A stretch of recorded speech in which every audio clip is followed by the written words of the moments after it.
एक मोठी बातमी, दुर्घटनेला 45 तास उलटल्यानंतरही बचाव कार्य सुरूच आहे।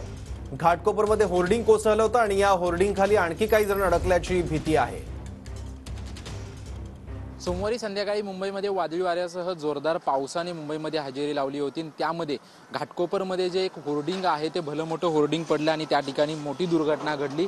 यामध्ये आतापर्यंत 14 जणांना आपला जीव गमवावा लागलेला आहे, तर 88हून अधिक जण जे आहेत ते यामध्ये जखमी झालेले आहेत। त्यांच्यावरती राजावाडी आणि इतर रुग्णालयामध्ये उपचार सुरू आहेत। आपण पाहू शकतो की गेल्या 45 ते 46 तासांपासून या ठिकाणी रेस्क्यू ऑपरेशन जे आहे ते या ठिकाणी सुरू असल्याचं आपल्याला पाहायला मिळतंय आणि आता रेस्क्यू ऑपरेशन जलद गतीने जे आहे ते एनडीआरएफचे जवान, मुंबई महानगरपालिकेचे कर्मचारी, त्यासोबतच अग्निशमन दलाचे कर्मचारी जे आहेत ते या ठिकाणी करताना आपल्याला पाहायला मिळतात। या ठिकाणचं संपूर्ण जे पेट्रोल पंपावरती सीएनजी आणि जे पेट्रोल होतं त्याच्या पूर्ण टाक्या जे आहेत ते खाली करण्यात आलेल्या आहेत आणि त्यानंतर या संपूर्ण कामाला जे आहे ते जलद गती आल्याचं आपल्याला पाहायला मिळतंय। आपण पाहू शकतो की एक भलं मोठं मुंबई महानगरपालिकेचं कटर जे आहे ते कटर या ठिकाणी आणण्यात आलेलं आहे आणि या कटरच्या माध्यमातून जे होर्डिंगचे मोठमोठे सळई जे आहे ते सळई कापण्याचं काम या कटरच्या माध्यमातून केलं जाणार आहे। आता ह्या होर्डिंगच्याच बाजूला अन्य काही जी होर्डिंग आहेत, जे भली मोठी होर्डिंग आहेत, त्यांच्यावर देखील वरती कारवाई जी आहे ती कालपासून मुंबई महानगरपालिकेने सुरू केलेली आहे। जे